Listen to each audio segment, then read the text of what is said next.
Bonjour et bienvenue à un nouvel épisode du balado Confessions de Petit Chris. Aujourd'hui, notre invitée, ça fait longtemps qu'on la côtoie. Son nom, c'est Annie Thériault. Salut Annie. Allô? Salut Annie, merci d'avoir accepté l'invitation. Bien, de rien, ça me fait plaisir. Donc, je dirais que tu te présentes premièrement un peu grosso modo. Nous, on te connaît, mais nos auditeurs ne connaissent pas. Je me présente, je m'appelle Annie, j'ai 26 ans. Je suis une ancienne jeune de la DPJ. Surprise! Où est-ce qu'on s'est connus? On s'est connus à IJEP. Je suis dans le programme depuis 3 ans, je crois, maintenant. J'ai été approchée là, par Jessica pour mon implication. J'étais impliquée ailleurs avant, mais là, je suis impliquée dans IJEP pour apporter des changements et faire entendre notre voix. Mais qu'est-ce qu'est JEP, Annie? EJEP? Mais qu'est-ce que EJEP? Je ne sais pas. Qu'est-ce que EJEP? Je ne sais pas. Non. EJEP, c'est une étude longitudinale sur les jeunes placés. On a fait beaucoup de témoignages aussi, là, donc on sensibilise beaucoup la population aussi sur ces questions-là. Puis, je pense que notre implication dans le comité aussi a fait que dans les dernières années, on s'est fait quand même bien entendre. Puis, on a eu des sorties médiatiques là, qui ont, je pense, qui ont aidé à faire bouger certaines choses, comme la commission Laurent, qui a été un grand parcours dans notre recherche. Exactement. Puis, dans le fond, je voulais savoir, par rapport à ton parcours à la DPJ, c'était quoi ta dynamique familiale avant ton placement? Qu'est-ce qui a été l'élément déclencheur? Moi, j'ai passé 16 ans dans les services sociaux. J'ai été retirée de ma famille biologique à l'âge de 2 ans. Fait que mes souvenirs de ma vie familiale sont un peu restreints.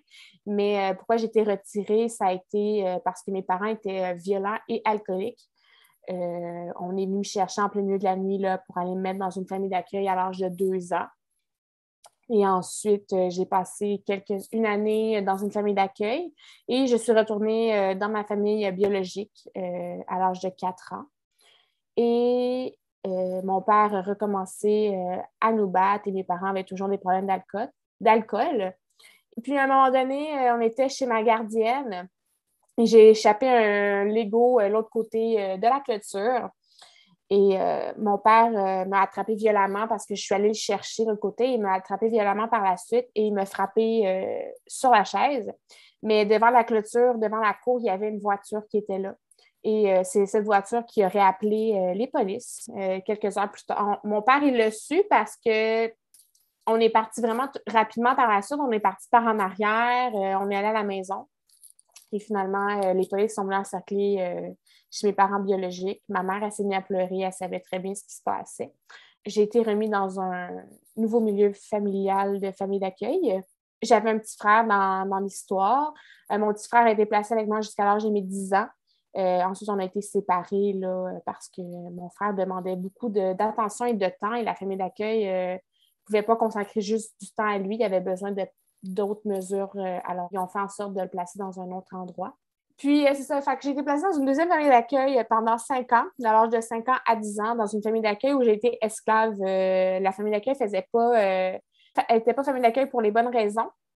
Donc, je me demandais, c'était un peu, ça ressemblait à quoi? Il y avait combien d'autres enfants avec toi? OK. Dans ma deuxième autre famille d'accueil, on était... il y avait moi, mon frère, fait qu'on était 2.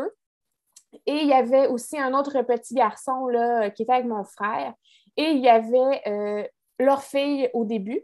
Et ensuite, le couple, elle s'est fait un nouveau copain, puis ils ont eu un autre enfant. Fait qu'on était 5 enfants dans la maison. Puis moi, je m'occupais vraiment de tout ce qui était vaisselle, faire le ménage, m'occuper des enfants, aller promener les chiens, aller à la poste. Puis j'étais vraiment présente. Puis moi, je ne jouais pas vraiment beaucoup. Je ne savais pas trop c'était quoi des jouets. Puis finalement, au mois d'avril 2005,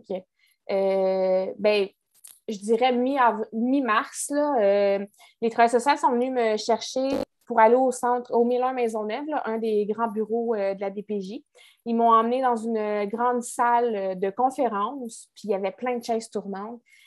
Puis ils m'ont dit, là, Annie, on va te poser des questions. Puis tu réponds vraiment le plus... Franchement, tu ne réfléchis pas vraiment. Là. Tu fais juste répondre à ce qui te vient en tête. Tu n'as pas besoin d'aller chercher loin. Puis...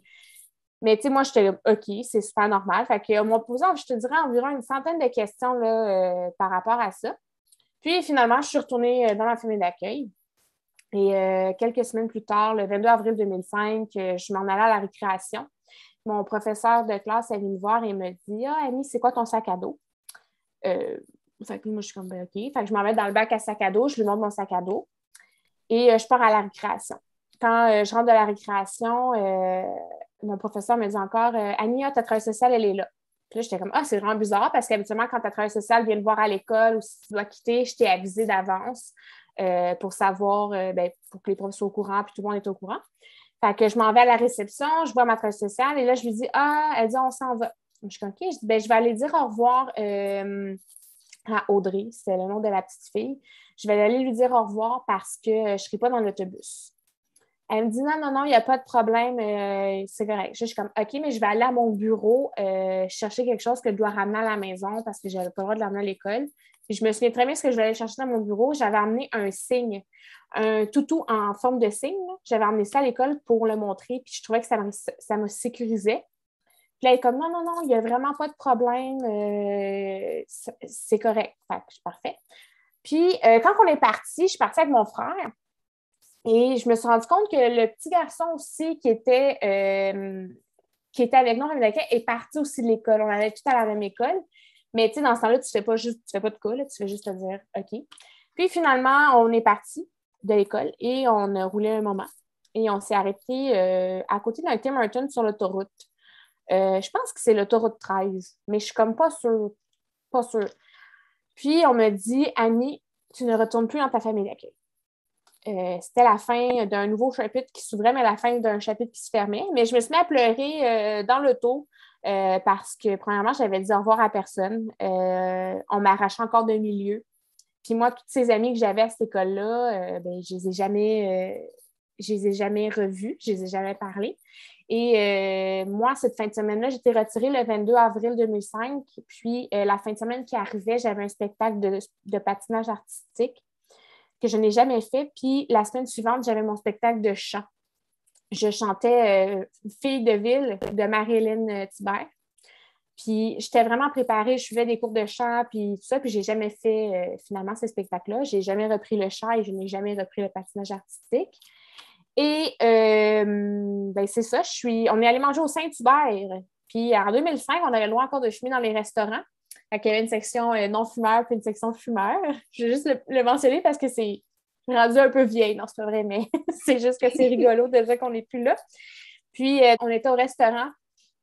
Puis là, il est comme, hey, voulez-vous savoir quelque chose de drôle? Puis je suis comme, ouais, mais tu sais, c'est le fun. On était en train de manger des croquettes de poulet dans un auto jaune de Saint-Hubert. C'était le fun, hein?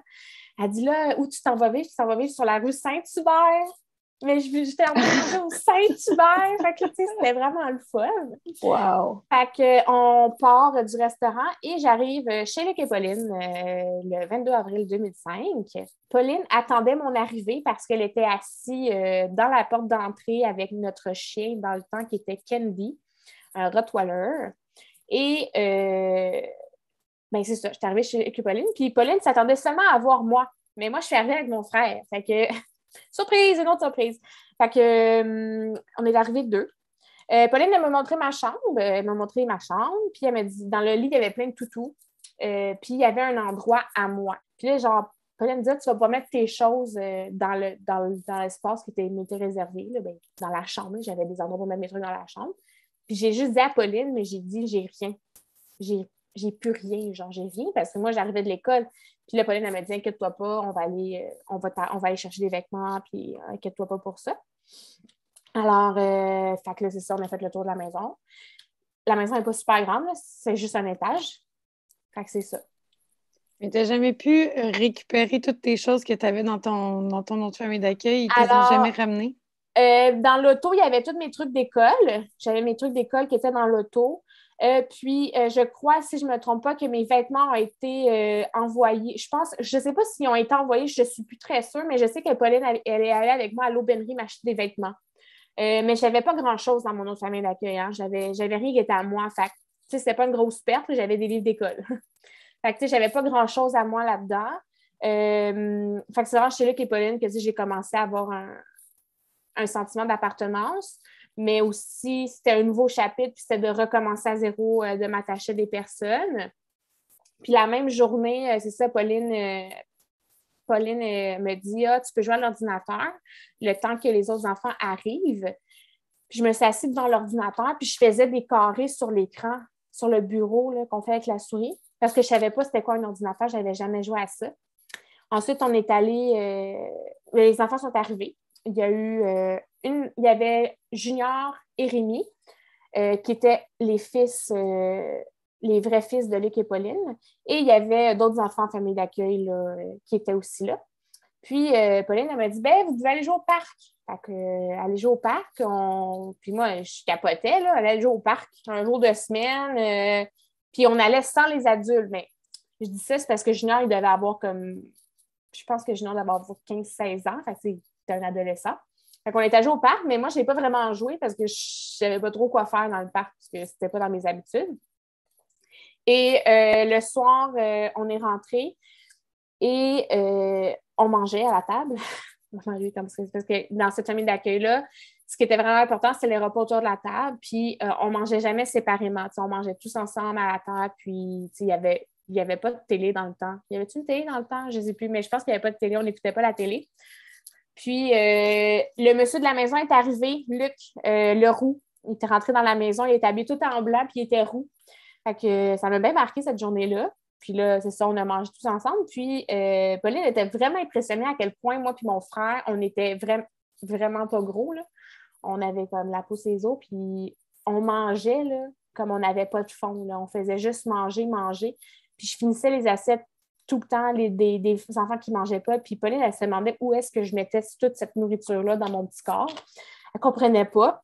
Puis aujourd'hui, je mange quand même encore beaucoup, mais j'ai pris un peu de poids avec le temps, là, mais c'est ça, hein, quand on grandit, notre système, il arrête de grandir puis il accumule en largeur. Hein? Fait que c'est ça. Fait que c'est ça. Puis moi, je suis arrivée chez Luc et Pauline en avril. Fait que j'arrivais à la fin de l'année scolaire. Ça veut dire que j'arrivais dans les examens finaux de l'école. Et je ne sais pas trop comment ça s'est passé, mais Luc et Pauline m'ont fait rencontrer une orthopédagogue à l'école pour voir mon niveau scolaire. Puis, j'ai pas passé le test. J'ai pas passé le test. Puis Luc et Pauline m'ont annoncé qu'ils allaient me faire redoubler ma 4e année. J'étais vraiment triste au début. Je l'ai vraiment mal pris. J'étais comme, oh mon Dieu, genre, je vais être la plus vieille de ma classe en 4e année. Ça va tout être des petits jeunes. Ben, comme si j'étais vraiment vieille. Là. J'avais 10 ans. J'allais être avec des 8-9 ans. Là, ça va. Là. Puis j'étais vraiment comme triste. J'étais comme, j'ai encore échoué quelque part et tout ça. Et finalement, ben, ça m'a vraiment aidée parce que Luc et Pauline, c'était pas juste une famille d'accueil qui était là pour juste devenir un toit. T'sais, on dit souvent que les familles d'accueil, c'est comme ils te donnent un toit, ils te font aller à l'école, ils te nourrissent, puis c'est ça. T'sais. Mais Luc et Pauline, ils ont décidé que leur rôle de famille d'accueil, c'était d'aider les jeunes, puis ils prennent vraiment ça à cœur. C'est-à-dire que Luc et Pauline m'ont fait couler ma 4e année. Mais aussi, Luc et Pauline m'ont appris à parler. Parce que quand je suis arrivée chez Luc et Pauline, je ne parlais pas. Puis comme aujourd'hui. Quand je suis arrivée chez Luc et Pauline, je ne parlais pas à la table. Je parlais vraiment pas beaucoup. Je n'exprimais rien. Fait qu'on a commencé à parler 10 secondes, 30 secondes, 1 minute, 5 minutes, puis ainsi de suite. Alors, du coup, je devais parler. Puis aujourd'hui, ben, on est obligé de me dire « Annie, arrête de parler, il y en a d'autres à table qui auraient ça parler. » Aussi, Luc et Pauline, pendant l'été, avant la fin de l'année scolaire, Luc, il m'a dit « Cet été, tu vas faire des résolutions de problèmes. » Alors, je me souviens exactement du livre. Pour vrai, genre, je pense que ce livre-là m'a marqué à vie. C'était un cahier de 4e année avec une bordure orange autour puis noire dans le milieu. Puis c'était écrit, tu sais, les exercices que tu fais pour quand tu t'en vas en 4e année, là, c'était ça, mais de mathématiques. Parce que des résolutions de problèmes, ben, ça touche beaucoup de sphères. Tu sais, mettons, les mathématiques, ben, les résolutions de problèmes, il y a de la lecture dedans. Fait que ça me faisait pratiquer ma lecture. Les calculs, parce que j'étais vraiment archi nulle, là, c'était n'importe quoi, à quel point j'étais pas bonne. Là. Puis, l'objectif de ça, c'était de passer au travers du cahier. Fait qu'à chaque jour, Luc et Pauline me faisaient faire un problème de résolution de mathématiques. J'ai capoté ma vie, là. Là, au début, Luc et Pauline m'aidaient vraiment beaucoup. Puis jusqu'à temps que je trouve une certaine structure, c'était vraiment difficile. Là. Je disais le problème, j'étais comme, je comprends rien. Puis, on le faisait ensemble. Puis à un moment donné, c'était de le faire tout seul pour être capable de, quand je vais être à l'école, Luc et Pauline ne seront pas avec moi. Puis, je pense que je devais en faire 2 ou 3 par jour, je ne me souviens pas. Mais au début, je pense que c'était comme 1, mais vu que j'étais meilleure, on en faisait un peu plus. Puis, dans notre famille, l'été, on allait tout le temps en camping, on était souvent en vacances, on faisait des activités dehors. Et même quand on allait en camping la fin de semaine, je devais faire des gestions de problèmes. Fait que je me souviens vraiment de cet été-là, ça m'avait vraiment marqué. Je devais faire des résolutions de problèmes, puis j'étais assise à la table de pique-nique du camping, puis ça ne me tentait pas de faire la résolution de problèmes parce que là, tous les autres enfants étaient partis dans la piscine, jouer au parc, puis moi, j'étais en train de faire mon problème de mathématiques. Ça a comme fait un déclic à un moment donné parce que, c'est ça, je pleurais au début, là, je pleurais tellement, là, j'étais comme, oh mon Dieu, c'est long. Puis là, il me disait, ben, tu vas passer la journée dessus jusqu'à temps que tu le fasses. Au début, c'était long, c'était long. Puis à la fin de l'été, mais j'étais rendue vraiment bonne. Là, genre, je prenais quoi, peut-être 1 heure, une demi-heure même. Puis je le faisais, puis j'avais fini, puis je pouvais aller faire mon activité dehors, je pouvais faire. Fait que ça aussi, ça m'a beaucoup aidé.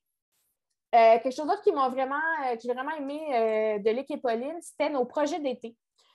Parce que Lick et Pauline, dans le fond, pour t'aider dans ces problèmes-là par rapport à la lecture, mathématiques, parler, est-ce que tu as eu de l'aide supplémentaire de la DPJ avec des spécialistes? J'ai pas eu d'aide supplémentaire de spécialistes. Non, je pense pas. J'avais l'orthophoniste, l'orthopédagogue à l'école qui m'aidait un peu à l'école que je rencontrais une fois de temps en temps, une fois par semaine, je crois. Mais tu sais, Luc et Pauline étaient vraiment, vraiment présents. Ils ne nous délaissaient pas de côté. Là. Ils étaient vraiment présents pour nous. Puis, tu sais, ils voulaient qu'on réussisse, puis tout ça. Puis, quand ils sont venus, je sais qu'ils sont venus faire des plans d'intervention avec moi. Je ne me souviens pas de mes plans d'intervention quand j'étais plus jeune, mais c'était toujours des objectifs, tu sais, comme si j'évoluais bien. Puis aussi, la DPJ, comme quand ils venaient, ils remplissaient un formulaire. Là. Je ne me souviens pas du nom du formulaire, mais c'était une cote sur toi pour savoir, Annie est rendue dans son autonomie. Maintenant, es-tu capable de prendre sa douche tout seul? Es-tu capable de se brosser les dents? Tu sais, c'était vraiment des questions basées, mais pour savoir si le développement de l'enfant se passait bien. Puis, je pense que ça se passait bien. Je n'ai jamais eu vraiment de mauvais critères là-dessus. Je pense que je suis correcte. Mais je me souviens que mes plans d'intervention au secondaire, on était plus axés sur mes notes scolaires, sur mes réussites, sur mes projets que je voulais faire. Ça m'a vraiment aidée. Mais c'est ça qui fait pourquoi si mes plans d'intervention étaient visés là-dessus, c'est que Luc et Pauline, l'été, Luc et Pauline ne voulaient pas que je travaille. Bien, quand j'étais adolescente. Mais je passais vraiment de mes 10 ans à l'adolescence. Là. Mais Luc et Pauline, pour eux, ce qui était important, c'est qu'on finisse notre secondaire 5, puis ça, c'était comme non négociable. Donc, même si c'était là dans ta crise d'adolescence que tu ne voulais plus aller à l'école, ben, tu y allais. Mais moi, l'école, ça m'a toujours aidée. Ça m'a toujours fait du bien. L'été, on devait trouver des projets. Puis moi, je me souviens, mon projet, c'était de faire, je pense que j'avais fait ma chambre en miniature. J'avais refait ma chambre en échelle miniature. Mais c'était tout de faire ça. Puis ce qui était le fun, c'est que le projet, on ne partait pas, genre, je ne commençais pas sur un carton, puis let's go, découper, tout ça. Mais non, c'était vraiment de faire un croquis de ce que je voulais faire, puis ensuite de faire des ébauches, de faire des mesures. Fait que, tu sais, j'ai appris à créer des choses, d'avoir une structure dans la vie aussi, je pense, grâce à des projets comme ça. Puis aussi, l'été, on avait passé l'été chez mes grands-parents. Puis c'était vraiment fun parce que je coupais du bois à la scie, à l'ancienne scie que t'es deux, là, puis là, tu pousses comme ça. Là, fait que c'est vraiment drôle. Puis quand je suis rentrée en 5e année aussi, j'étais vraiment bonne. J'étais la meilleure de la classe. Mais bon, je pense pas que j'étais la meilleure de la classe, mais j'étais vraiment celle qui pouvait aider les autres. J'étais capable d'aller aider les personnes, fait que ça c'était vraiment le fun. Puis ensuite, le secondaire est arrivé, puis je me suis impliquée dans tous les comités possibles. Tout le monde savait j'étais qui dans l'école. Puis ma technicienne en loisirs de secondaire 5 a beaucoup marqué mon parcours. Puis aujourd'hui, c'est ma belle-maman. C'est juste ça que j'ai à dire. Qu'est-ce qu'elle a fait pour marquer ton parcours? C'était une femme, c'est toujours une femme, elle s'appelle Céline. Céline était vraiment aussi présente pour les étudiants. Elle a mis beaucoup en place tous les comités sportifs, tous les comités étudiants. J'étais vraiment impliquée là-dedans. Puis, quand elle est arrivée, avec elle, tout était possible d'être réalisé. Il n'y avait pas d'épreuve, il n'y avait rien qui était non réalisable. Il fallait juste trouver des solutions pour en arriver là. Puis, je me suis vraiment beaucoup rapprochée de Céline. C'est là que j'ai réalisé que moi, je voulais devenir travailleuse sociale avant. Non, c'est pas vrai. Mon premier travail, c'est que je voulais devenir chanteuse, OK? Moi, je voulais être une chanteuse.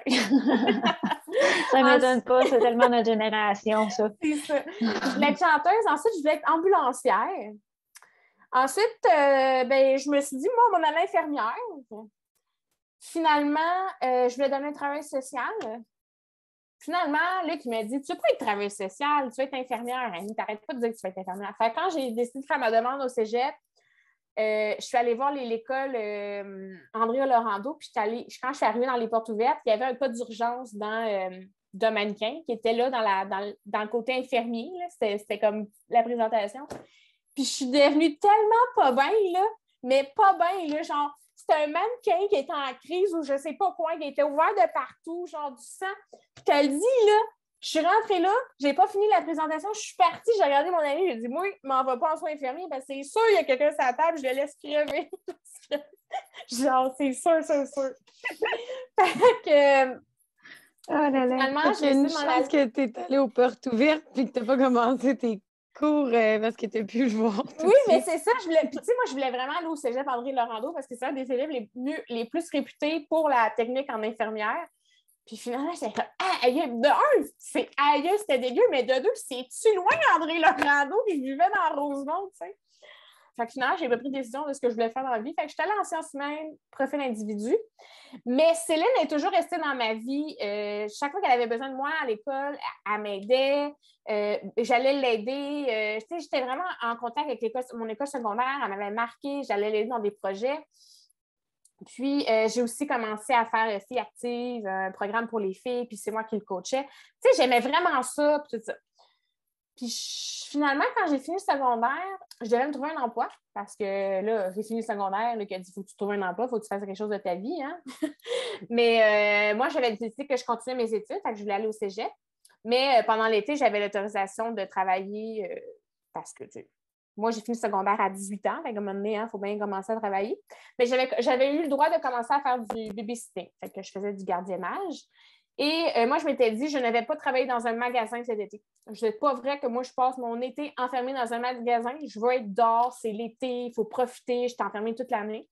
Fait que je suis allée faire une formation d'animateur et j'ai fait des entrevues, puis j'ai été acceptée dans toutes mes entrevues. Et finalement, j'ai décidé de travailler à Laurelance des Loisirs tout neuf. J'ai travaillé là-bas pendant 9 ans. J'étais animatrice, ensuite je suis devenue coach, ensuite je suis devenue chef d'équipe. Fait que, tu sais, j'ai vraiment évolué au sein de cette entreprise-là. Et c'est mon premier boss qui me dit, pendant que j'étais en train de faire mon 100 semaines profil individu, il m'a dit, mais comme, pourquoi tu t'en vas pas en technique en loisir? Comme, t'es tellement faite pour ça. J'étais vraiment, ouais, mais tu sais, je vais finir mon prix universitaire, puis je vais m'en aller à l'université parce que moi, mon rêve dans la vie, c'est de me rendre à l'université. Puis finalement, ben, j'ai passé au travers de mon 3 ans, mon 3 ans de pré-universitaire, puis c'était plate, les cours. Ah, ça, j'avais pas de fun. Là. Les gens, ils se parlaient pas dans les classes, il n'y avait pas de plaisir. Puis finalement, j'ai dit, gars, je sais pas trop encore ce que je veux faire dans la vie. Ça fait 3 ans que je termine du cégep. Je sais plus trop si je vais travailler social, si je veux travailler en loisir. Fait que j'ai décidé, mais j'ai parlé avec Céline aussi. Puis Céline, elle m'a dit, ben oui, tu serais faite pour ça. Et Céline avait déjà fait aussi la technique en loisir. Fait que je suis allée faire la technique en loisir pendant 3 ans au lieu de la faire sur 2 ans parce que je voulais avoir une vie sociale et non une vie dans les études. Et ben, je suis tombée en amour avec la profession. Aujourd'hui, je suis technicienne en loisir. Mais je ne fais pas ça dans la vie parce qu'il y a eu la pandémie mondiale. Tu fais ça quand même un peu dans... Ben c'est ça, c'est parce qu'au travers de tout ça, j'ai comme parti un peu ma compagnie d'animation où que je fais fête d'enfants, je peux faire des mariages, je fais de l'animation de foule si j'ai des contrats, mais il n'y en a pas parce que, tu sais, c'est la pandémie. Je fais aussi de la photo maintenant, j'ai ajouté ça. Puis dans tout ça, ben, j'ai été coach là-dedans. Puis aujourd'hui, ce que je fais, c'est que je suis intervenante de milieu en HLM pour l'Office municipal de Marguerite-Zouville. Et je travaille avec une clientèle aînée. On a un bâtiment famille. Puis, ben, je suis agréablement surprise d'aimer mon travail. Ben, comme si genre, aïe, aïe. Mais c'est parce que quand j'ai postulé à cet emploi-là, j'ai vraiment postulé parce que j'avais besoin d'un emploi. Ça faisait 2 ans que je n'avais pas travaillé à cause d'une commotion cérébrale. J'avais besoin de sortir de la maison. La pandémie commençait. J'étais juste écœurée d'être dans ma maison. Tu sais, je l'aime, ma maison, là, mais là, les murs de la maison, je les ai vus, puis je les ai tous repeints, puis là, j'étais tannée. Puis, j'ai postulé à cet emploi-là. Puis, la même journée, j'ai eu 2 entrevues. J'ai eu une entrevue pour l'Office municipal, puis j'ai eu une entrevue pour un centre de loisirs comme coordonnatrice de camp de jour pour l'été. Puis finalement, genre, j'ai fini mes 2 entrevues, puis j'ai dit à mon chum, j'ai dit, ben là, crème l'OMH, ça m'a plus parlé que, j'ai dit, la directrice était présente, super sociale, j'ai trouvé super, tu sais, genre, pas charmante, là, mais tu sais, il y avait de charismatique, elle était super souriante, elle avait de l'air de, tu sais, elle avait de l'air passionnée aussi par son travail, fait que ça m'a vraiment comme, tu sais, j'ai dit, ça serait ma boss, fait que c'est ça. Puis finalement, j'ai été rappelée par les 2 emplois, puis j'ai été acceptée à l'OMH, mais pas comme coordonnatrice. Il semblerait que je n'avais pas les compétences pour, mais on s'attendait. Tu sais, j'étais vraiment surprise parce que ça faisait 9 ans que je travaillais dans le loisir. J'étais comme OK, mais genre, c'est pas grave. Puis je me suis dit, puis aujourd'hui, mes petits résidents, je les aime vraiment beaucoup. Puis ça va faire 1 an que je travaille là-bas. Mes petits résidents. Mais je dis mes petits, là, mais j'en sont pas petits. C'est parce que des fois, je les appelle comme si c'était mes jeunes, genre. En fait, je parlais, puis j'étais comme si c'était mes jeunes. Mais c'est pas des jeunes, là, c'est des aînés, puis c'est ça. Mais ils sont vraiment... c'est comme tout ça, des petites grands-mamans. Pour moi, les petits grands-papas, là, sont vraiment... sont super attachants. Je les aime vraiment beaucoup. Ça m'amène à te demander un peu, ben ça va l'air quand même assez stable, ton milieu, puis ton évolution dans ton milieu à travers le temps. Mais comment ça s'est passé, ta transition en dehors de la DPJ? Quand tu es sortie du système? Ma transition après la DPJ, pour moi, ça s'est bien passé. Ce qui a été difficile, là, c'est ce que j'en parle pas beaucoup, là, mais mes parents biologiques étaient toujours dans le décor. Moi, mes parents sont toujours dans le décor encore aujourd'hui. Puis, est-ce que c'est quelque chose qui était vraiment voulu? Pour moi, non. Moi, j'aurais aimé ça qu'il soit tassé. Mais je n'ai pas été abandonnée par mes parents. Ils ont voulu me garder. Puis aujourd'hui, à l'âge de 26 ans, j'ai suivi une thérapie l'année passée de 1 an et demi parce que j'ai réalisé que j'ai touché un fond. J'ai touché un fond très solide. Puis on a réalisé que, j'ai réalisé, les gens autour de moi aussi, que mes petites blessures du passé, je les avais vraiment enfouies depuis toutes ces années-là. Puis j'avais pas pris le temps de guérir des blessures que j'avais. Pour ce qui est de la transition à la vie adulte, moi, partir en appartement, ça a été bien parce que Luc et Pauline, ils m'ont dit, on ne te met pas dehors. Si tu veux rester ici, tu restes avec nous, puis il n'y a pas de problème. Mais à l'époque, j'avais un copain avec qui j'ai emménagé. On a vécu 3 ans ensemble. Fait que pour moi, ça a été naturel de partir en appartement. Puis, je pense que j'avais hâte de savoir cette certaine autonomie-là. Je me demandais, tu sais, est-ce que, justement, tu disais... c'était comme naturel pour toi, puis je pense comme plein de jeunes aussi de la population générale qui terminent le secondaire, ils ont un copain, ils s'en vont au cégep, déménagent avec le copain, ils vont au cégep. Mais exemple, tu sais que séparation avec le copain, est-ce que toi, tu avais la possibilité de retourner chez Luc et Pauline, par exemple? Oui, j'aurais pu retourner chez Luc et Pauline quand je me suis séparée. Mais entre-temps, ma meilleure amie aussi a vécu un moment difficile. Puis, elle avait un logement à payer. Puis, moi, je me cherchais un endroit à aller vivre. Fait qu'on a fait de la cohabitation. Moi et ma meilleure amie, on a vécu ensemble 3 ans, je pense. 3 ans, oui. Puis, je pense que cette relation avec ma meilleure amie, ça nous a vraiment créé un lien fusionnel là, super intense. Puis ça nous a vraiment aidés toutes les deux parce que je pense qu'on a connu les deux une période assez difficile. Puis cette période-là a fait ensemble qu'on a pu se remonter puis qu'aujourd'hui, on est rendu, je pense, où qu'on est rendu. Mais oui, j'aurais pu retourner chez Luc et Pauline parce que par la suite, je suis... même avant que je me sépare de mon ex-copain, il est parti en France, parce que je sortais avec un Français. Il est parti en France, on devait partir en France 1 mois, puis je lui ai dit que je ne partirais pas avec lui, que j'avais besoin de prendre du recul dans notre relation, et je suis allée vivre 1 mois chez mes parents. Puis, Seigneur! Je les aime, mes parents, là. Je les aime, là. Genre, c'est toute ma vie, là, Luc et Pauline. Mais quand tu es rendu en appartement avec ta liberté, là, on s'entend-tu que retourner chez tes parents et avoir des règlements de comme tu sortis à la maison, là, t'as-tu fait ton lavage, là, t'as-tu pris tes affaires, t'as-tu pris ta douche avant 9 h? Tu sais, c'est correct parce que c'est les règlements de chez mes parents. Mais Seigneur, veux-tu bien me laisser prendre ma douche le matin si j'ai envie de prendre ma douche le matin? Ou si j'ai envie de me justifier parce que là, mais parce que mes parents, ils ont un système d'alarme à la maison. Fait que, eux, il fallait qu'ils mettent le système d'alarme. Mais moi, si j'ai envie de rentrer à 1 h du matin parce que j'étais avec des amis, là, il faut que j'enlève le système d'alarme. Là, je réveille tout le monde. Puis là, Puis là, t'es comme ah! J'étais vraiment contente quand je suis en appartement. Et c'est ça c'est ça qui m'a aidée, là. Mais ma meilleure amie aussi a été beaucoup présente pour moi, là. Je n'étais pas toujours stable financièrement. Elle m'a beaucoup aidée, elle m'a beaucoup épaulée.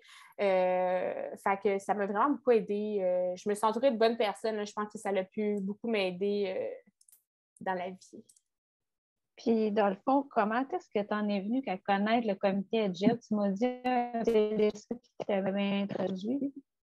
Oui, bien, Jessica m'a introduit. Puis c'est vraiment drôle parce qu'en réalité, j'étais impliquée. Moi, j'étais porte-parole pour la Fondation des Centres jeunesse de Montréal. C'est la fondation qui m'a approchée pour que je parle. Ensuite, comment Jessica m'a connue, j'ai aucune idée. Non, oui, non, c'est pas vrai, c'est pas vrai.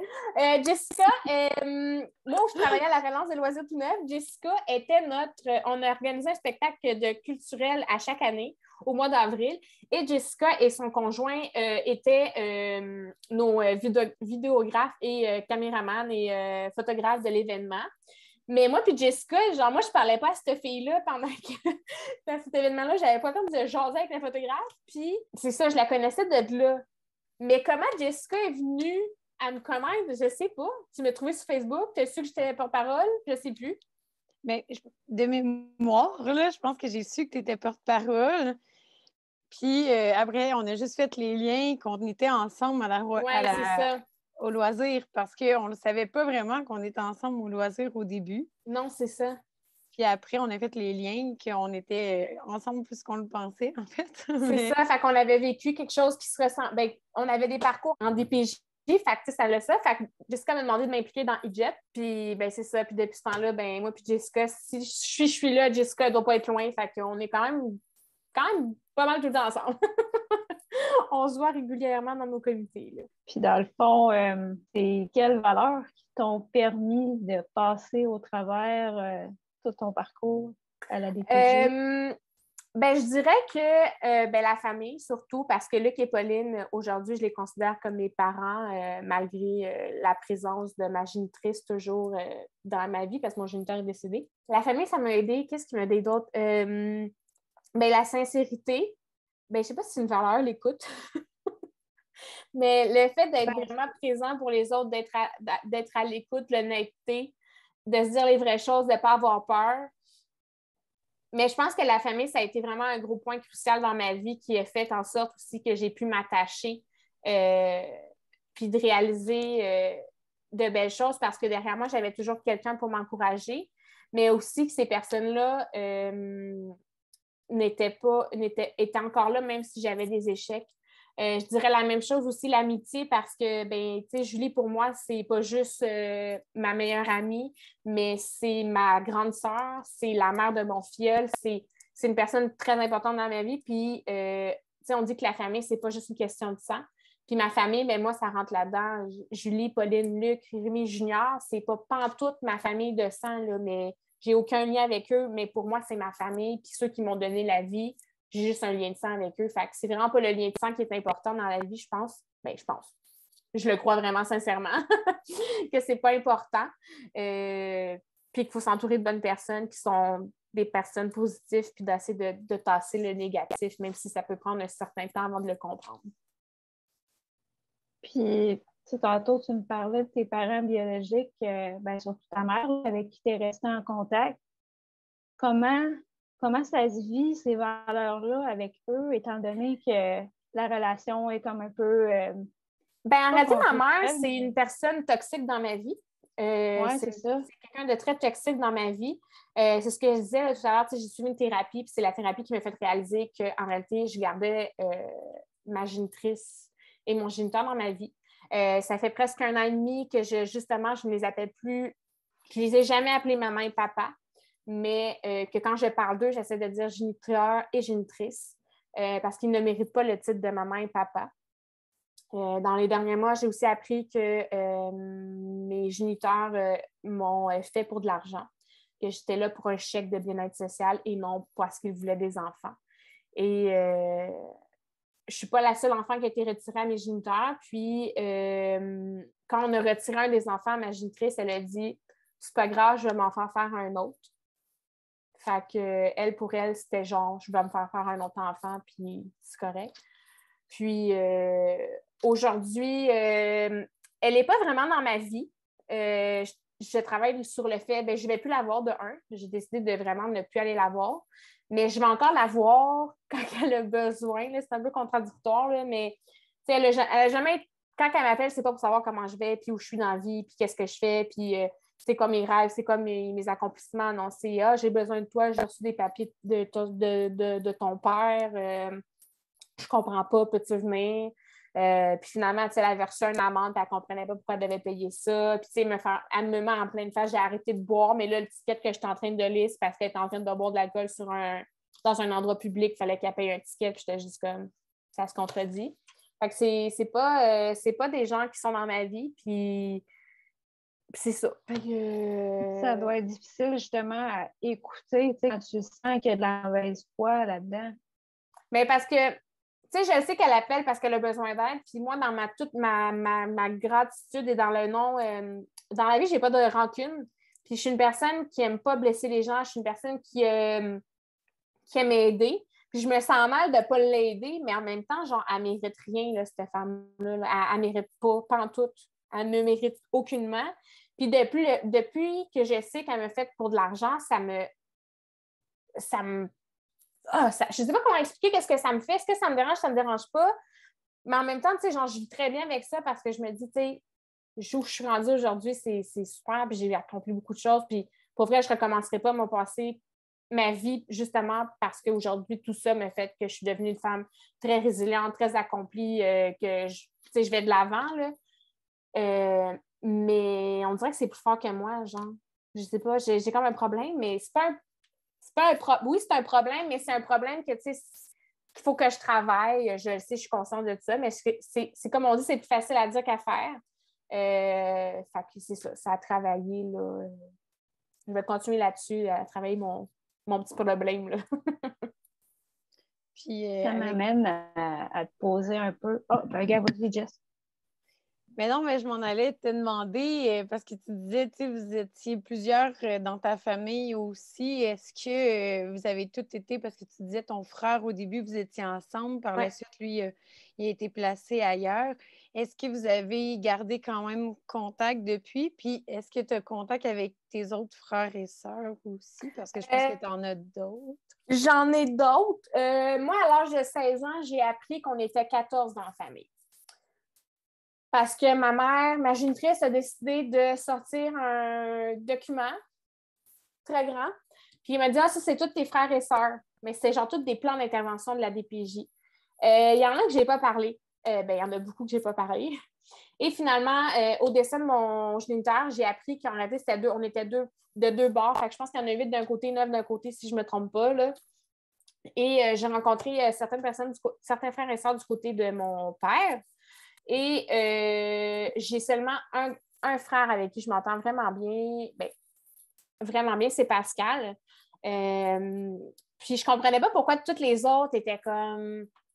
J'arrivais pas à créer de lien avec eux. Il y en a que j'apprécie. Je suis capable de leur parler, mais il y en a d'autres qui oublient ça. Là, je me pogne avec eux comme sur un temps. Là, mais je n'irais pas prendre un café avec eux. Mais Pascal, c'est une personne avec qui ça a cliqué dès le début. Puis je ne comprenais pas pourquoi. Puis c'est vraiment au décès de mon géniteur que j'ai compris pourquoi.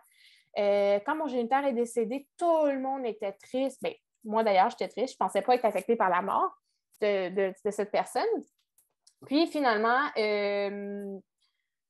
le monde écrivait dans un groupe. On avait un groupe famille. Puis tout le monde écrivait là, papa, l'amour, il est décédé. Ça me fait vraiment de la peine. Blablabla. Puis tout l'amour qu'il y avait envers cette personne-là. Puis, moi, j'avais rien écrit parce que je savais comme pas quoi écrire par rapport à ça. J'avais des émotions, mais j'étais comme, je ressens pas de l'amour envers cette personne-là. Je ressens comme pas d'émotion non plus. Fait que j'étais comme, OK. Puis, comme ambivalente un peu aussi. C'était comme, c'est ça. Qu'est-ce que tu dois vivre là-dedans, genre? Puis, un moment donné, Pascal a décidé d'écrire. Puis, Pascal a écrit un texte par rapport à mon père, à notre père, parce que c'est le même père. Puis, je me suis mis à pleurer, là, puis j'ai écrit à Pascal en privé, je me souviens, puis j'ai dit, mais voyons, genre comme, c'est tout ce que tu as écrit, c'est tout ce que je pense. Mais, puis Pascal, il n'y a pas d'amour envers cet homme-là, puis moi non plus, je réalise que je n'ai pas d'amour envers cet homme-là, puis moi, je m'étais dit que j'avais pardonné tout ce qu'il m'avait fait faire, Puis finalement, non, genre, je détestais cette personne au plus haut point à l'intérieur de moi. Puis, tu sais, aujourd'hui, je le déteste encore. Mais quand même, j'ai organisé le salon funéraire, puis c'est moi puis Pascal et une autre personne qui a payé parce que les autres ne voulaient pas payer. Mais c'était leur papa d'amour chéri, hein, mais ils ne voulaient pas payer. Puis, j'ai rencontré Lucien, un des frères. Puis, lui, finalement, il me dit, quand sa femme m'a donné genre 50 $ après notre visite. Elle était comme, toi, tu ferais ça dans la vie. Puis, ma génitrice m'a appelé le soir même pour me dire que j'avais volé de l'argent. J'étais juste comme, voyons donc, c'est elle qui me l'a donné. Puis, lui, genre, moi, je le détestais, là, genre, j'étais pas capable de le sentir. Puis, quand il était dans la chambre d'hôpital, il était là. Puis, je suis après demandé, puis il était dans la chambre d'hôpital. Il était comme, salut. Puis, j'étais juste comme, OK, qu'est-ce que tu veux? Genre, puis, il m'expliquait qu'il avait perdu sa femme, qu'il était mort d'une overdose, puis que lui faisait vraiment beaucoup d'argent. Il était camionneur, il faisait genre 5 000 $ par mois. Ouais. Puis, il a pas donné une crise de scène pour quand on a fait le salon funéraire parce qu'il pouvait pas. Puis ensuite, j'avais un autre frère aussi que j'ai rencontré. Lui, là, il fait bien de l'argent. Là. Lui, il avait un skidoo, il avait une maison, il avait... C'était toutes des affaires qui vaut fucking cher, mais il n'a pas été capable de payer non plus. Ensuite, il y a une autre personne du côté de mon père qui me dit au salon funéraire. Je me souviens, mon ex, il m'a genre sorti de la pièce parce que je te le dis, je pense que j'allais la frapper. J'en revenais pas à quel point c'était comme, je peux pas qu'elle me dise ça. Elle me dit, ah, papa, c'était tellement un bel homme, un homme gentil, rempli d'amour, il nous a vraiment aimés et tout. Puis là, j'étais comme, OK, mais elle dit, je peux pas croire que ton père te frappait, c'est impossible qu'il te frappait, puis tout ça. Puis j'étais juste comme, pardon. Fait que, tu sais, elle était comme non. Puis par la suite, j'ai aussi su que Stéphane est mort à l'âge de, je ne sais plus quel âge, mais il était sur l'eau avec Stéphane, mon père, puis Stéphane est tombé à l'eau. Puis mon père n'a pas été capable de le rattraper parce qu'il était sous. Fait qu'il est décédé. Fait que genre, il a comme noyé un de ses enfants. Puis après, tu viens me dire que genre, c'est papa d'amour chéri. Fait que c'est ça. Puis du côté de ma génitrice, j'ai rencontré personne encore. Non, c'est vrai. J'ai rencontré des gens. Mais j'ai parlé avec une de ses filles, ma demi-sœur, si on veut. Puis finalement, genre, ça a été une expérience de merde. Genre, j'en revenais pas. Fait que j'ai juste comme coupé les ponts. Et ensuite, j'ai commencé à donner des conférences dans les écoles secondaires. Et j'ai rencontré, lors d'une conférence, il y a une fille qui vient me voir à la fin de la conférence qui est super touchée par ce que je viens de raconter. Moi, à chaque fin de conférence, j'invite les gens à m'ajouter sur Facebook pour suivre un peu mon quotidien et tout ça. Et cette personne, elle m'écrit le soir, elle me dit j'ai vraiment aimé ça, ta conférence et tout. Puis je commence, c'est vraiment drôle parce que, genre, ta mère, non, c'est vrai. J'ai dit c'est vraiment drôle parce que dans ton nom de famille, tu as le nom de ma mère, Pouliot. Fait que, là, elle est comme, hein? Je suis comme, ouais, elle me dit, mais ma mère, elle s'appelle Françoise Pouliot. Puis là, elle me dit, ben non. Là, je suis comme, ben oui. Fait que là, elle me dit, est-ce que tu connais, genre, Armand, ci, ça, d'autres noms? Puis là, je suis comme, ben, pour être sincère, je connais pas vraiment ma famille biologique, fait que je sais pas trop, tu sais. Puis là, je suis comme, OK. Puis là, genre, au même moment, elle me dit, ta mère, elle vient de où? Puis au même moment, on écrit que ma mère vient de McDuckville. Je sais pas comment le dire, mais c'est une ville, un village en Gaspésie. Là, je suis comme, what? C'est genre la même affaire qu'on vient d'écrire. Fait que finalement, elle me dit, est-ce que tu as une demi-sœur qui s'appelle Josée? Puis je suis comme, oui. Fait qu'en réalité, Nancy, qui s'appelle Nancy Pouliot, elle a un autre nom, là, je ne l'ai pas sous la main. Je dis ça, je n'avais pas passé son nom de famille. C'est ma cousine, c'est une vraie cousine que j'ai retrouvée grâce à une conférence. Et il y a quelques semaines, elle m'a fait rencontrer un frère de ma mère, Armand. Et j'ai rencontré tante Loulou, mon oncle Armand. J'ai rencontré ses fils aussi, à Nancy. En réalité, c'est ça que j'ai rencontré. Puis tout de suite, quand j'ai vu Armand, je me souviens, genre, j'ai juste fait comme, oh mon Dieu, est-ce que tu ressembles à ma mère? Là? C'est vraiment le frère à ma mère. C'est clairement ça. Puis c'est un peu grâce à eux que j'ai su que j'avais été faite pour de l'argent parce que Armand a décidé de couper les ponts avec ma mère le jour qu'elle lui a dit ça, qu'elle a fait des enfants pour l'argent. Puis tante Lou, elle a dit justement, elle a dit, dis pas qu'il ressemble à ta mère, Seigneur. Puis elle parle de ma mère, de ma génitrice, comme elle la déteste, là, genre, elle la déteste plus au point. Puis Armand aussi, c'est la même chose quand ma mère l'appelle, ma génitrice, elle l'appelle quand il est saoul. Fait que c'est ça. Fait que c'est pas mal les relations que j'ai avec ma famille biologique. Puis je préfère, tu sais, pour le moment, ça va bien. Puis tu sais, c'est vraiment fun parce que, tu sais, Nancy, elle a une sœur qui s'appelle Sophie, puis c'est ça, genre, on a fait une soirée chez eux, là. puis avec Armand, puis ses enfants, puis mon chum était là, puis j'étais juste comme, aïe, on dirait que je vous connais depuis tout le temps, là. C'était tellement le fun, c'était tellement familial. Fait que j'espère qu'on va pouvoir créer d'autres moments là, par la suite. Là. Ça m'a vraiment fait du bien. Puis, tu sais, il a été capable de m'expliquer un peu comment ma mère était dans le temps. Puis, tu sais, ça répond clairement à ce qu'elle est aujourd'hui. C'est la même femme. Là. C'est un déchet de la société. Fait que c'est ça. C'est particulier que dans une famille, de la manière que tu parles, c'est comme rien qu'elle qui a mal viré un peu. Bien, c'est ça, il y en a qui ont mal viré. Puis, mais c'est de voir, parce que tu sais, je regarde Armand, qui est le frère de ma mère, à quel point cet homme-là est d'une force incroyable, mais surtout à quel point c'est une bonne personne. Là. C'est un homme tellement travaillant, qui aime sa famille, qui est super présent pour ses filles, bien, pour ses enfants, pour ses petits-enfants. Mais tu sais, vraiment, là, il est présent, puis ça, il a expliqué comme qu'est-ce qu'il a fait dans la vie, les allers-retours qu'il faisait de chez lui. Il travaille à Saint-Jérôme, il faisait du covoiturage. À quel point cet homme-là, il a réussi dans la vie, puis genre, j'ai une très grande admiration pour cette personne, même si je le connais à peine, là.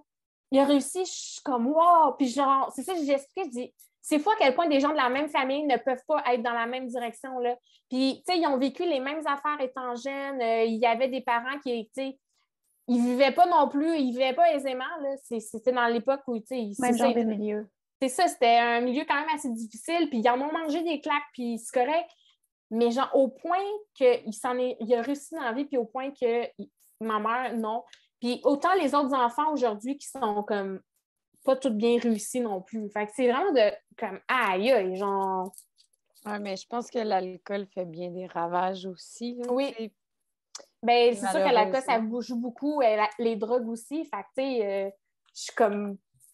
C'est ça. Fait que c'est ça. Puis, tu sais, moi, j'ai écrit une lettre aussi quand j'avais 15 ans à ma mère, puis j'ai dit, tu as besoin d'aide. Dans la lettre, c'est ça qu'il disait en grosse ligne, c'est que je disais, elle avait préféré son alcool à ses enfants, puis qu'elle avait besoin. Puis des fois, tu sais, quand il tendait la main, s'il y a des gens qui tendaient la main, c'était pour l'aider, mais qu'on peut pas tendre la main. On peut tendre la main à des gens, mais si tu décides de passer à côté, après, tu ne peux pas te plaindre. Puis arrêter, ma mère n'a jamais pris la main tendue parce qu'avec les services sociaux, elle avait des choses à régler, puis elle avait un plan, elle aussi, d'intervention, si on veut, puis elle avait des choses à régler. Elle devait quitter mon géniteur, elle devait arrêter de boire d'alcool, elle devait se trouver une job stable, elle devait être capable d'avoir des chambres pour moi et mon frère, puis elle n'a jamais été capable de le faire. Puis oui, à un moment donné, elle m'a fait visiter un appartement, puis c'était super, là, mais comme jamais elle a fait le move de quitter cette personne-là, puis jamais elle a fait le move de ne plus travailler dans les bars, puis tu sais, elle a vraiment préféré son alcool à elle qu'à ses propres enfants. Ça me fait penser un peu, toi, avec l'entrée à majorité, l'alcool, comment ça s'est passé, ta propre relation avec l'alcool, parce qu'il y a une composante génétique à l'alcoolisme. Toi, as-tu été touchée par ça? Tu l'as-tu senti? Mais moi, j'ai été... je suis pas une alcoolique. Je confirme que je suis pas une alcoolique dans la vie, OK? Puis j'ai été très longtemps... Les gens... il y a des fois, les gens me disent « Ah, mais toi, tu es une alcoolique, puis tu aimes ça boire de l'alcool, puis tout ça. » Puis ça me frustrait. Ça me frustrait parce que j'étais comme, tu sais quoi un alcoolique? Tu sais vraiment c'est quoi être alcoolique dans la vie? Genre? Puis ça venait vraiment me chercher, puis je devenais vraiment méchante, puis je m'en allais des fois dans les soirées parce que ça venait me chercher au plus profond. Puis je me souviens qu'une de mes travailleuses sociales m'avait dit, on était assis autour d'une table, puis elle m'avait dit, tu vas être comme tes parents, tu vas être une alcoolique. Puis je me souviens, Luc qui avait mal réagi, là, il dit « Wow, que tu viens de dire ça, wow! » Il dit « Toutes les années qu'on travaille avec elle, puis il dit qu'elle ne va pas être pareille comme eux, puis toi, tu viens de sacrer ça dans la face, elle va être une alcoolique. » Ma relation avec l'alcool aujourd'hui, j'aime vraiment ça, le vin. J'aime vraiment ça, des petits cocktails de gin. Je suis ce genre de personne-là. J'aime ça prendre mon petit verre de vin rouge, puis, tu sais, dans la cuisine, on a un cellier de bouteilles, puis, tu sais, c'est le fun, j'aime ça, mais je suis pas du genre j'ai perdu la carte 2-3 fois dans la vie, puis c'était comme juste assez. Puis ça a été long avant que je prenne ma vraie première brosse. Je pense que j'avais 19 ans. Puis c'est ça. Fait que ça a été vraiment long avant que je boive parce que j'avais peur de ressembler à ma génitrice et à mon géniteur avec de l'alcool. Mais en prenant de l'alcool, j'ai compris que genre, c'est un stade que tu n'es plus capable de te gérer parce que, tu sais, ben oui, je sais et où ma limite, puis je sais que là, je suis comme, ben là, je commence à être un peu bombette, ça va être correct. Puis, ben oui, les soirs que j'ai perdu la carte, mais c'est parce que ça me tentait de perdre la carte. Ben non, ça me tentait pas de perdre la carte, mais c'est juste que tu t'amuses, tu bois, puis des fois, c'est ça. Tu sais, c'est correct de perdre la carte. Il n'y a pas de. Faut pas avoir de honte à ça. Puis, ça arrive à tout le monde. Là. Je ne suis pas la première, puis je ne suis sûrement pas la dernière. Mais c'est de savoir justement que tu as perdu la carte, c'est correct, mais tu fais pas ça tous les soirs. Là, je veux dire, j'ai fait ça même pas à mes 18 ans. J'ai fait ça à mes 20 ans, je pense. En tout cas. Mais tu sais, mettons, je sais que la journée de ma fête, j'étais super émotive. Je venais de me séparer de mon ex. J'avais envie qu'il soit là, mais en même temps, je voulais pas qu'il soit là. Fait tu sais, les émotions jouent là-dessus. Puis tu sais, mais tu sais, je bois pas pour oublier mes problèmes, là.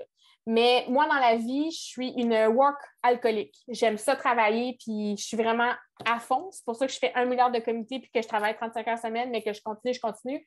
Je sais que je suis une work alcoolique, mais j'aime ça. Mais je sais qu'aussi, il faut que je prenne du temps pour moi. Fait que, tu sais, j'ai pas de dépendance à rien. Je suis pas une droguée, puis je suis pas une alcoolique, puis c'est bien correct je suis bien correct avec ça. Je pense que c'est correct d'être bien correct avec ça. Fait que ça a quand même bien été. Ouais, c'est sûr que, tu sais, comme moi, je me souviens, moi, j'avais l'hépatite C dans le temps, fait que je ne pouvais pas prendre d'alcool. Mais quand j'ai su que j'étais guérie, j'avais fini mon traitement, hop là, la bouteille. Tu sais, ça fait un peu partie je trouve, des rituels d'adolescents. Ben, c'est ça, c'est des expériences de vie. Là. Je veux dire, boire de l'alcool, c'est une expérience de vie. Quand tu viens d'avoir 18 ans et que tu n'es pas censé boire d'alcool avant, ben, c'est une expérience où tu le testes. Puis c'est ça, c'est de tester ses limites puis de savoir comme, OK, ben moi, c'est correct. Genre, tu sais, ben oui, j'ai déjà fumé du pot. Ah, j'ai fumé du pot, moi, Annie, les gens, ils ne verraient pas ça. Moi, je fume du pot. Ben oui, j'ai déjà fumé du pot. Puis, tu sais, puis moi, je voulais rien savoir sur mes spots. Je me suis dit, c'était mes amis, ils étaient comme, ah, Annie, ah ouais. Puis j'étais comme, non, je veux rien savoir de ça. Je veux pas toucher à ça, moi. Je veux pas tout toucher à ça, là. Puis finalement, tu sais, la sensation de fumer du pot, c'est le fun une fois de temps en temps, mais tu sais, je fumerai pas du pot, moi, à tous les jours parce que j'aime pas être dans cet état-là. Une fois de temps en temps, c'est cool. Ben oui, tu sais. Fait que... Si t'aimes travailler aussi, tu sais, ça fait dropper l'énergie, fumer du pot à tous les jours à un moment donné, fait que tu serais pas capable, tu sais, tu veux pas, tu as comme 2 passions, fait que tu n'auras pas le choix de choisir, mettons que ça t'arriverait, entre le pot ou ton activité au travail, tu sais. Oui. Mais je me souviens, moi, personnellement, parce que j'ai lu quand même durant toute ma vingtaine, puis c'est peut-être il y a 2 ans, 2020, j'avais commencé des antidépresseurs en 2019, puis je ne savais pas que tu ne pouvais pas boire avec des antidépresseurs. Puis à un moment donné, j'ai perdu conscience. J'ai fait la planche. Puis c'est là que, ben, je voyais que mes lendemains de veille s'en vraiment, vraiment de plus en plus raides, puis que, en dernier, je chiais du sang le matin. Hein. Quand j'ai perdu connaissance, j'ai fait comme, OK, je pense qu'il faut que j'arrête de boire, tu sais. Puis même là, j'avais demandé à mon médecin, tu sais, j'ai dit, je bois pas beaucoup, là, je bois 3 bières. Mais il m'a dit, toi, quand tu es sans antidépresseur puis tu bois 3 bières, c'est fois 3. Fait que c'est l'équivalent de 9 bières. Fait qu'il me disait, c'est pour ça que, tu sais, je me rendais compte aussi que je perdais plus la carte. Fait qu'en tout cas, bref, histoire courte, avec les médicaments, à un moment donné, j'ai comme pas eu le choix de faire mon deuil de l'alcool. Mais ouais, mais tu sais, moi, je prends des antidépresseurs aujourd'hui, puis, tu sais, je bois quand même de l'alcool, mais je pense que c'est aussi le dosage, ça dépend quelle est ta phase d'antidépresseur, puis, tu sais, je veux dire, je bois de l'alcool sans non plus me dire que, genre, je vais me rendre à... Tu sais, je le sais à un moment donné que je peux plus en prendre, fait que j'arrête, là. Mais c'est ça. Mais je pense que j'ai quelque chose... Comment on appelle ça? Du binge drinking, là? Ouais, du binge... Ben, je pense que... Quand tu cales, puis tu fais des jeux d'alcool. Ouais, c'est ça. Je prends mon verre de vin dans une soirée, genre, je prends un verre de vin à l'heure, je veux dire, on s'entend que tout va bien, là. Non, c'est ça, mais je pense que ça dépend aussi de l'état de santé que tu as. Tu sais, comme moi, je veux pas, je prends comme... Je les ai comptés l'autre fois, je pense que c'est 9 médicaments par jour. Ouais, puis chaque médicament a des interactions avec l'alcool. Fait que c'est sûr que plus tu prends de médicaments avec ton alcool, plus tu risques d'avoir d'interactions. Fait que c'est comme un peu ça qui a fait que j'ai pas eu le choix d'arrêter. Mais ouais, c'est ça. J'ai pogné un mur et j'ai arrêté. Mais l'alcool, c'est ça. Ça fait partie des... C'est dur de dire non. Rendu, je pense, à notre époque. Ça fait tellement partie des rituels des adolescents. Je ne sais pas si ça va faire partie pour la prochaine décennie. Mais je pense que nous, nos générations, on a vraiment été à fond la caisse là-dedans, là, avec les parties la fin de semaine, vendredi. Tu sais, les vendredis! C'est ça. Puis, dans le fond, si je te donnerais une lampe magique avec un génie dedans, oui, tu pourrais formuler 3 souhaits. 3 souhaits. Le premier souhait que je ferais pour vrai, ça serait de pouvoir offrir un toit ou d'avoir vraiment des bonnes familles d'accueil, d'avoir d'autres centres de plus pour ces jeunes-là qui sont soit placés ou qui vont peut-être être placés dans les prochaines années, de leur offrir un milieu une qualité de vie que tout enfant mériterait d'avoir, que ce soit à l'adolescence, en enfance, d'avoir une vraie milieu de vie, puis avoir tout l'argent là, pour pouvoir réaliser tous ces petits souhaits-là. J'aimerais vraiment ça. J'aimerais ça avoir de l'argent à l'infini. Est-ce qu'on pourrait en faire des choses? Fait que ça serait mon premier souhait. Mon deuxième souhait, je ne le sais pas. Non, un deuxième souhait, qu'il y ait la paix dans le monde, qu'il n'y ait plus de pandémie. Que ça soit fini. Non, mais pour vrai pour vrai, c'est un souhait, c'est que la pandémie nous redonne les moments qu'on a perdus un peu, je pense, dans les 2 dernières années, de pouvoir autant s'impliquer dans des comités que de pouvoir s'impliquer socialement, de pouvoir offrir des moments de qualité avec sa famille, des activités. Je pense que c'est vraiment important. Puis, un de mes souhaits de petite fille, ce serait de me marier un jour. Fait que j'ai un copain actuellement, mais il ne veut rien savoir du mariage. Fait que je lui ai demandé au moins de me fiancer. Il accepte ça, mais il ne veut pas se marier, il ne veut rien savoir de ça. Mais ouais, j'aimerais ça, me marier, avoir une petite famille, puis tout ça. Fait que ce serait un de mes souhaits qui serait peut-être qui va être réalisable en partie, mais pas tout. Différemment. Différemment, voilà. Oui. Sinon, tu avais aussi, je pense, le désir, si c'est pas te rajouter un dernier souhait, mais tu m'as souvent parlé aussi que tu aimerais accueillir des enfants aussi. Oui, j'aimerais vraiment ouvrir une famille d'accueil pour pouvoir donner aux suivants. C'est quelque chose de super important pour moi parce que je réalise qu'il y a on voit beaucoup de familles d'accueil qui, tu sais, ils font pas ça pour les bonnes raisons. Puis, tu sais, j'ai eu la chance, puis, tu sais, je parle tout le temps de Luc et Pauline. C'est les gens qui me connaissent. Là. À chaque fois que je parle de Luc et Pauline, j'ai une admiration pour cette famille. Pour ma famille, pour ma famille, mais surtout pour le rôle qu'ils apportent à tous ces enfants qui ont aidé. Puis, tu sais, ils veulent tellement donner. Puis, je sais que des fois, ils ont été déçus parce qu'ils ont dû mettre des enfants à la porte parce qu'ils ont des conditions qui ont fait en sorte qu'ils ne pouvaient pas les garder. Mais ils se sont tout le temps toujours démenés pour aider ces jeunes-là, puis ça les décevait, mais en même temps, ils ont vraiment beaucoup donné. Je pense avec 15 fois, je le dis, là, mais ils ont vraiment beaucoup donné à tous ces enfants-là. Ils le font vraiment parce qu'ils aiment ça, puis ils le font vraiment pour les bonnes raisons, puis il devrait y avoir plus de monde comme ça. Puis moi, j'aimerais ça pouvoir donner au suivant, puis de pouvoir offrir un toit, puis d'être autant présent pour ces enfants-là. Mais avant d'ouvrir une famille d'accueil, j'aimerais ça avoir mes propres enfants. Fait que je vais commencer d'avoir des enfants, puis je vous en donnerai des nouvelles dans quelques années si j'ouvre une famille d'accueil. Puis justement, si tu avais un message à adresser à un jeune qui est présentement placé, qu'est-ce que tu lui dirais? Moi, ma phrase de tous les jours, c'est rien n'arrive pour rien. Puis, c'est pour ça que je l'ai tatoué sur le corps. Rien n'arrive pour rien. Je pense que chaque chose qui vient doit être une expérience à prendre. Puis souvent, on est soit frustré par le système, on est frustré par ce qui nous entoure, parce que les choses que les gens y font. Puis, on ne comprend pas pourquoi ça nous arrive à nous dans la vie. Mais chaque chose dans la vie arrive pour une raison. Puis c'est juste que parfois, il faut prendre le temps d'accepter. Puis que la raison vient toujours à nous. Fait que, tu sais, s'il y a, mettons, l'exemple d'une séparation, je comprends pas pourquoi, genre, ma relation s'est terminée, puis, genre, je suis démolie, je trouverai plus l'amour. Puis, du jour au lendemain, quand tu t'en attends pas, mais tu vas retrouver une personne qui va vraiment t'aimer pour quitter, pour ce que tu fais dans la vie. Fait que je pense que c'est de croire aussi en soi, puis de ne pas abandonner, puis de toujours se dire, hey, j'ai avancé tout ça, pourquoi j'abandonnerais aujourd'hui? Je pense que c'est quelque chose qu'il faut pas lâcher, puis aussi, dans la vie, quand on veut, on peut. Fait que je pense que si on travaille fort, on peut y arriver. Voilà. Super. Vraiment on avait même tes chiens qui voulaient nous souhaiter. Je sais pas pourquoi ils jappent. En plus, j'étais comme, pourquoi ils jappent? Je sais pas. Peut-être mon chien a commandé. Même eux autres veulent participer au podcast. Oui, c'est ça. J'aime vraiment beaucoup mes chiens. Je les aime vraiment beaucoup. C'est mes animaux de compagnie. J'ai 2 Danois. Si vous voulez mettre un clic pour notre podcast.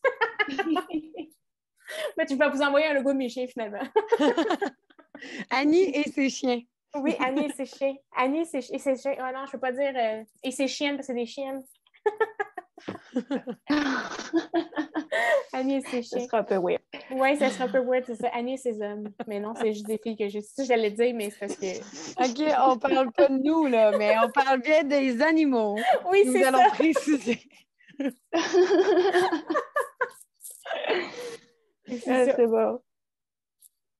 Je suis super contente de t'avoir eu aujourd'hui pour notre épisode. Puis, on se tient au courant. Hein? On se voit au prochain comité. Ben oui, on se voit au prochain comité. Vous allez avoir la suite des événements.